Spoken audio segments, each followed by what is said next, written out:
Olá, que alegria poder falar com você. Neste momento, estamos começando a Semana da Família. Eu fico imaginando aqui como você está aí, qual é o seu formato de família, mas eu também fico imaginando que a bênção de Deus certamente te alcançará nessa semana. Eu sou o pastor Robson Aleixo, trabalho na TV Novo Tempo, no programa Fé para Hoje, e outro, que é o Entre Família, que dialoga também com as nossas necessidades e essas características. Nós vamos passar aqui conversando sobre marcas, e este é o tema dessa semana: as marcas de Deus na nossa vida, as marcas deste amor tão central, tão grande, incompreensível e necessário para a vida. Eu oro para que você, se você neste momento mora com seu filho apenas, ou se você tem uma família em que é um casal apenas, se você é uma avó que está cuidando dos netos, se você está enfrentando o desafio de educar sozinho, se você é solteiro, não sei como as circunstâncias da vida conduziram e a mão de Deus está agindo sobre você agora, mas sei que com a Bíblia aberta nós podemos ter certeza que estamos diante da coisa mais poderosa que já tivemos contato nessa vida. Poderosa o suficiente para transformar a coisa mais difícil de ser mudada na vida, que é o nosso coração. E esse Deus que toca corações vai fazer aquilo que Ele sempre faz. Eu quero começar de uma maneira que temos que começar quando falamos de uma semana de oração. Está imaginando, né? Semana de oração a gente ora. Eu vou orar com você e por você neste momento. Bondoso Deus, louvado seja o Teu santo nome pelas muitas oportunidades que o Senhor nos dá. Aqui estamos diante de uma delas, a de parar um pouco mais, dedicar um pouco mais de tempo e ter liberdade para meditar na Tua Palavra e pensar nas Tuas marcas e os Teus indicadores para a nossa vida e a maneira como podemos Te conhecer. Abençoa-nos, Senhor, com a presença do Teu Santo Espírito agindo em nós, por nós e através de nós, e que ao olhar para a Tua Palavra possamos sentir o Seu poder na nossa vida. Em nome de Jesus. Amém. Alguns anos atrás, uma matéria, dessas matérias de diversidades da televisão, foi feita numa família que tinha uma casa diferente. Também dessas coisas que aparecem na televisão que chamam muita atenção de transformação e mostrar modelos de casa e perspectivas de design e assim por diante.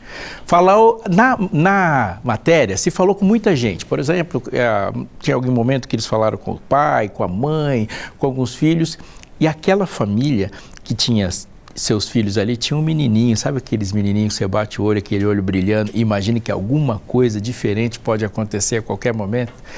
E a repórter parou para o menino, que tinha muitas posses, a casa dele era enorme, numa casa muito boa, e ela perguntou assim: dessa casa legal que você tem, qual é a coisa que você mais gosta?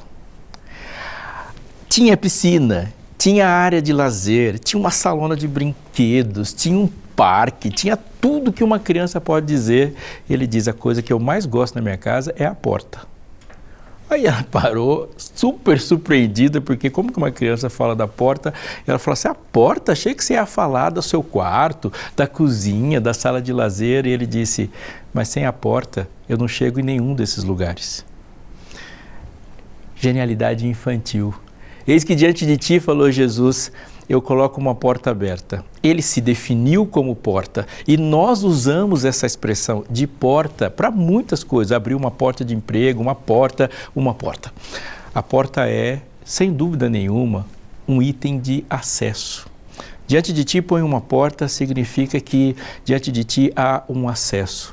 Nós batemos a porta e trancamos a porta para o nosso próprio futuro no momento em que pecamos. E Deus diante de nós abriu a porta e nos deu uma perspectiva de acesso.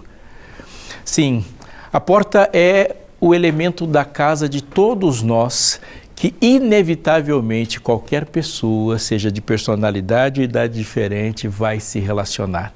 E a Bíblia, conforme eu disse, traz muitas histórias e muitos textos falando sobre portas. Uma, eu creio, é a mais famosa, mais importante e com uma aplicação direta para aquilo que queremos compreender sobre Deus e a relação que Ele tem e espera ter de nós para com Ele, na nossa casa, nossa família. A minha memória se dirige para o Egito, para aquele povo embrionário que ainda não se conhecia como povo, não podia ser chamado de nação. Eram milhões, milhares de escravos. Todos eles nasceram no Egito, portanto, quando se pensava na identidade dele, tem muito de Egito confundido com muitas coisas e a própria caminhada deles vai flagrar isso. Eles não se entendem como poderosos e a perspectiva do propósito deles para com todo mundo ainda não está solidamente construído. Agora, na saída do Egito, o êxodo, haverá uma concentração de milagres e grandes feitos de Deus para libertar o seu povo e se mostrar para o mundo todo a partir do Egito quem é o Deus de Israel. A 10ª praga, ela foi anunciada antes da primeira, no desafio que Faraó levantou para Moisés e atacando como um rebelde a autoridade de Deus, diz que o povo não ia sair e lá logo no começo de Gênesis Deus dá uma resposta: Israel é o meu filho, o meu primogênito. Deixa, pois, o meu filho ir, se do contrário eu matarei o seu. Antes da primeira praga, Deus já anuncia quem é esse povo de Israel. Para Faraó, a base da pirâmide social, que estava abaixo do besouro, abaixo do gato, abaixo de tudo, o escravo, o sem nome, aquele que só tem número e é feito para trabalhar e produzir bem-estar para o outro. Para Deus, ele é o primogênito, o herdeiro do rei do universo. Israel é meu filho, o meu primogênito. A saída, portanto, do Egito é a construção de um caminho e a formação de um povo que receberá o Messias. Não é de pouca coisa que a gente está falando, mas aqui essa história traz lições muitíssimo importantes para nós. Quando o povo saiu do Egito, ele foi em direção ao Sinai, e o primeiro grande episódio depois do Egito, da saída do Egito, é o encontro com Deus lá no monte, quando Deus se apresenta como legislador soberano do seu povo. Mas a 10ª praga, ela traz características diferentes. Uma é uma praga que Deus disse que afetaria todos os filhos do seu povo. Em nenhuma das pragas anteriores eles tiveram que fazer alguma coisa para se posicionar como isolados e protegidos das pragas. Não, elas simplesmente caem sobre os egípcios e não afetam o povo de Israel. Mas essa é diferente. Eles teriam que proceder de uma forma que, do contrário, aquela morte, a morte dos primogênitos, chegaria até sua casa. Também há uma outra característica diretamente relacionada a essa. Nessa praga havia possibilidade de os egípcios serem salvos. E Deus disse que a marca da proteção era a morte do cordeiro e o demarcar do sangue no batente da porta, nos umbrais da porta. A Bíblia diz no livro de Êxodo, minha Bíblia está aberta aqui, no livro de Êxodo, no capítulo 12, o verso 21 começa dizendo assim: Moisés chamou todos os anciãos de Israel e lhes disse: escolham e peguem cordeiros para as famílias de vocês. Matem esses animais para celebrar a Páscoa. Peguem ramos de sopo, molhem no sangue que estiver na bacia e marquem a viga superior da porta, as suas ombreiras com o sangue que estiver na bacia. Quando o anjo da morte passasse, o vingador, o executor passasse e visse o sangue no batente da porta, ali não haveria morte.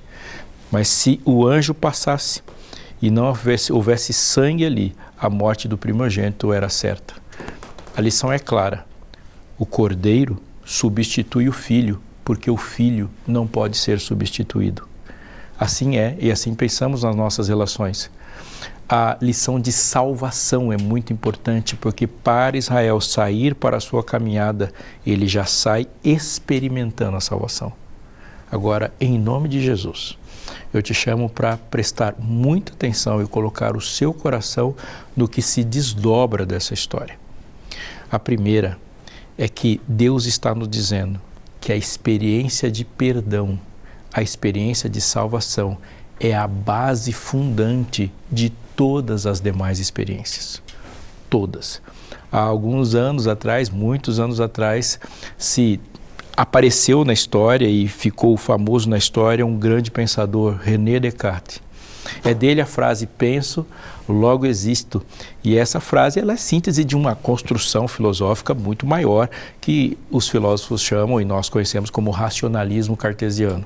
Mas essa frase penso, logo existo é depois dele sacudir tudo que pode ser sacudido para a definição da existência, ao que ele pode ter certeza, e diz no seu pensamento, é que tudo pode ser volátil, tudo pode ser mudado, mas a minha existência pode ser identificada porque eu estou pensando. Se você chegar para um primogênito vivo em Israel e fosse possível perguntar para ele, ele ia dizer, não, René, Deus é misericordioso, logo existo. Deus me ama, logo existo. Porque se Deus não tivesse me amado, nenhuma existência, nem a minha, nem a sua, seria possível. A experiência na graça é a experiência fundamental para todas as demais experiências. Aquela criança, aquele adulto, aquele primogênito dá seus primeiros passos rumo à terra prometida na certeza de que ele foi perdoado e ele foi salvo. É importante que a gente pense num contexto assim. O primogênito tem uma função, ele é a vida da família, ele é o penhor da família. A representação de toda a vida está sob a existência do primogênito.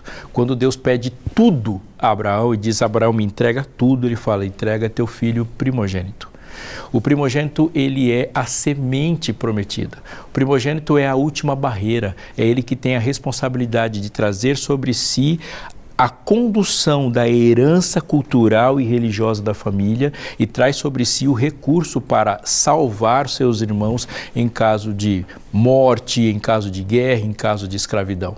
Portanto, a ausência do primogênito significa diretamente a ausência da continuidade da família em qualquer momento futuro. Quando Deus diz todo primogênito é meu, Ele está dizendo todos vocês são meus. Quando Ele diz o primogênito do Egito vai morrer, ou seja, eu vou executar as famílias egípcias. É o poder de vida e morte sobre todos. E agora todo primogênito de Israel pertence ao Senhor. E quando nascia um primogênito, tal como você viu lá no texto, José e Maria vão oferecer o sacrifício ao cordeiro, porque o primogênito precisa ser resgatado, dizendo que aquela família toda pertence ao Senhor. Mas o primogênito é alguém que passa o tempo todo sabendo que a sua história começa com perdão. Faça uma trajetória comigo em versículos. Vamos começar do fim para o começo. Aqui está a perseverança dos santos, diz o texto de Apocalipse. Os que guardam os mandamentos de Deus e são fiéis a Jesus, mantêm o testemunho de Jesus, a fé de Jesus. E seja lá qual for o desdobramento de um versículo para outro, a base, o começo é os que guardam os mandamentos de Deus. Há uma caracterização identitária ali. Ao olhar do céu para a terra e a terra olhando para esse povo, ela o compreende, o identifica porque eles são fiéis aos mandamentos de Deus. Mas isso não é o começo. Porque quando você voltar na Bíblia, você vai ouvir Jesus falando, se me amais, guardareis os meus mandamentos. Portanto, a fonte da energia da guarda dos mandamentos, aquela obediência, ela emana do amor. Por favor, não se esqueça disso. A obediência, ela é alimentada por amor. Nenhuma obediência é consistente e duradoura se a fonte dela não for amor. Obediência por medo não dura. Nós convivemos com as pessoas e temos que enfrentar a autonomia dessas pessoas. Uma criança que vai se tornando adolescente mostra pra gente uma autonomia assustadora. Agora ele pode, ele consegue desobedecer. E qual confiança podemos ter com os nossos filhos longe de casa? Que tipo de confiança que podemos ter em qualquer dos nossos relacionamentos? É de que todo esse código de conduta e ética está sendo sustentado por um amor, porque o medo não é suficiente e a expectativa de recompensa também não é suficiente. Só o amor mantém. Mas esse amor também não é o começo da história. Eu vou te lembrar de um outro episódio de uma mulher prostituta, vítima de violência e mergulhada num pecado, que agora vê seu Salvador, aquele que mudou sua vida, que se compadeceu e foi misericordioso com ela, quebra ali o perfume, unge os pés de Jesus e numa demonstração extraordinária de gratidão, ela incendeia e toca toda a casa com o perfume do amor de Jesus e da graça. A frase de Jesus repreendendo e colocando as coisas no devido lugar depois disso é: ela foi muito perdoada. E quem é muito perdoado, muito ama. Está fazendo a conta comigo? Alguém experimenta o perdão. O muito perdoado, muito ama. Se me amais, guardareis os meus mandamentos. Aqui está a perseverança dos santos, os que guardam os mandamentos. Insistir para que a obediência comece sem essa trajetória é empurrar uma maré com um rodo, tentando que isso aconteça. A experiência na graça é a base fundamental de todas as nossas experiências. Quem são estes é a pergunta cósmica. E de onde vieram? Eles lavaram suas vestiduras e almejaram no sangue do Cordeiro. O sangue no batente da porta não é isolado a uma experiência da Idade Antiga no Egito.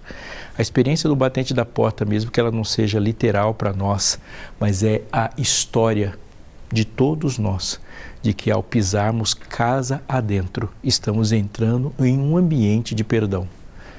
É entrar e passar, olhar para o sangue no batente da porta da minha casa, da sua casa, é saber que ali as coisas começam com misericórdia e que naquela casa a crença em Cristo Jesus de que nenhuma outra experiência será possível se ela não começar com perdão.